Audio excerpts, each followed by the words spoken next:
عبداللہ بن عمر رضی اللہ عنہ حضور اکرم صلی اللہ علیہ وسلم کا یہ ارشاد نقل کرتے ہیں کہ ایک مرتبہ ایک آدمی اپنے آزار کو تکبر کے طور پہ گھسیٹ کر چل رہا تھا تو اسے زمین میں دھسا دیا گیا۔ وہ قیامت کے دن تک زمین میں دھستا چلا جائے گا۔ اس قصے میں اس شخص کی حالت کا تذکرہ ہے جو تکبر کی وجہ سے اپنے آزار کو گھسیٹ کر چلتا تھا، لیکن یہ گناہ ہر متکبر کے ساتھ لائق ہوگا، خواہ آزار سے تکبر کو ضائع کرے یا جوتوں سے یا کسی اور چیز سے۔ اس لیے کہ صفت کی مذمت بیان کرنا یہاں پہ مقصود ہے، نہ کہ کسی علامت کی مذمت۔ حافظ ابن حجر رحمہ اللہ فرماتے ہیں کہ آزار کو خصوصیت کے ساتھ یہاں پہ ذکر کرنے کی وجہ یہ ہے کہ تکبر کا اظہار عموماً اسی سے کیا جاتا ہے۔ ابو سعید خدری رضی اللہ تعالیٰ عنہ اور حضرت ابو ہریرہ رضی اللہ عنہ فرماتے ہیں کہ رسول اللہ صلی اللہ علیہ وسلم نے فرمایا، ایک حدیث قدسی میں ہے، کبریائی میری چادر ہے اور عظمت میرا ازار ہے، جو ان دونوں میں سے کسی ایک کے بارے میں مجھ سے جھگڑے گا میں اسے جہنم میں ڈال دوں گا۔ عذاب کی یہ وعید ہر متکبر کے لیے ہے، خواہ وہ اپنے طرز عمل میں معمولی سے تکبر کا حامل ہی کیوں نہ ہو۔ حضرت عبداللہ بن مسعود رضی اللہ عنہ سے ایک صحیح حدیث منقول ہے، حضور اکرم صلی اللہ علیہ وسلم نے ارشاد فرمایا، وہ شخص جنت میں داخل نہ ہوگا جس کے دل میں رائی کے دانے کے برابر بھی تکبر ہوگا۔ تکبر کی سب سے بڑی خرابی یہ ہے کہ متکبر شخص خود کو بہترین اور غیر کو حقیر ترین سمجھتا ہے، اور خود کو بڑا سمجھنے کی وجہ سے کسی کی نصیحت کو قبول نہیں کرتا، اور جو اپنے لیے پسند کرتا ہے وہ کسی کے لیے پسند نہیں کرتا۔ اس کے ان اعمال کی وجہ سے لوگوں کے دلوں میں اس کی نفرت اور ناپسندیدگی پیدا ہو جاتی ہے۔ اس صورتحال میں متکبر شخص اپنے لیے اور اپنے ارد گرد کے لوگوں کے لیے بے خبر بن جاتا ہے۔ اسی وجہ سے اسلام نے تکبر کی مختلف صورتوں اور تمام علامات اور مظاہر سے روکا اور اس کو اختیار کرنے پر سخت وعید فرمائی، اگرچہ تھوڑا سا تکبر ہی کیوں نہ ہو۔ مذکورہ قصہ میں تکبر کی ایک علامت کی مذمت بیان کی گئی ہے، اور وہ علامت تکبر، خود پسندی اور منافرت کی بنیاد پر آزار کو گھسیٹنا ہے۔ حدیث میں بتایا گیا ہے، اس قسم کے تصرفات اور اعمال زمین میں دسائے جانے کا باعث بن سکتے ہیں۔ لباس کے اندر تکبر کا اظہار، اس کی حرمت کی تاکید کے طور پر اس قصے کی طرح ایک اور جگہ حضور اکرم صلی اللہ علیہ وسلم نے ارشاد فرمایا، جو شخص تکبر کی وجہ سے اپنے کپڑے کو گھسیٹے گا، اللہ تعالیٰ قیامت کے دن اسے نظر رحمت سے نہ دیکھیں گے۔ اور ایک دوسری حدیث میں کے الفاظ ہیں، جو شخص آزار کو گھسیٹ کر چلے، اس کا مقصد تکبر ہو، تو اللہ تعالیٰ اس شخص کو قیامت کے دن نظر رحمت سے نہیں دیکھیں گے۔ اگر مسلمان کا دل تکبر، اکڑ پن اور خود پسندی کی نیت سے خالی ہو تو اس کا کپڑے کو لٹکانا تکبر کی حدود سے خارج ہوگا، لیکن متکبرین کے ساتھ تشبیہ کی وجہ سے مکروہ ضرور ہے۔ اس بات کی تائید حضرت سالم بن عبداللہ کے اپنے والد سے نقل کردہ ایک صحیح حدیث سے ہوتی ہے۔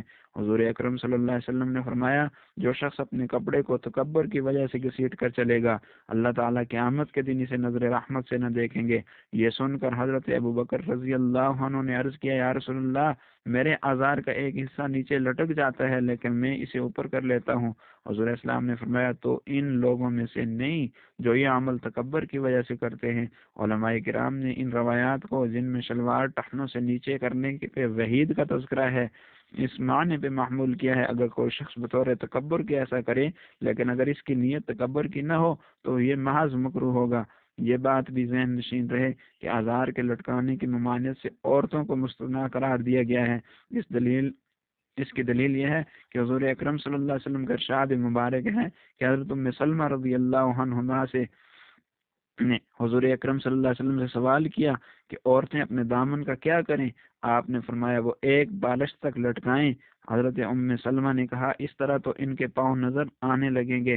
آپ نے فرمایا، پھر ایک بازو کی مقدار تک لٹکا لیں، اس سے زیادہ نہ کریں۔ اس بات کا جان لینا بھی ضروری ہے، اگر کوئی شخص عمدہ اور خوبصورت لباس اور پوشاک اور جوتوں کو اختیار کرتا ہے تو اس عمل کو تکبر میں شمار نہ کیا جائے گا، کیونکہ اس بارے میں سنت نبوی میں نص وارد ہوئی ہے کہ حضرت عبداللہ بن مسعود رضی اللہ عنہ راوی ہیں، حضور اکرم صلی اللہ علیہ وسلم نے ارشاد فرمایا، جس کے دل میں ایک رائی کے دانے کے برابر بھی تکبر ہوگا وہ شخص جنت میں داخل نہیں ہو سکتا۔ ایک آدمی نے عرض کیا، انسان چاہتا ہے کہ اس کے کپڑے خوبصورت ہوں اور اس کے جوتے بھی خوبصورت ہوں۔ حضور اسلام نے فرمایا اللہ تعالیٰ جمیل ہے اور جمال کو پسند کرتا ہے۔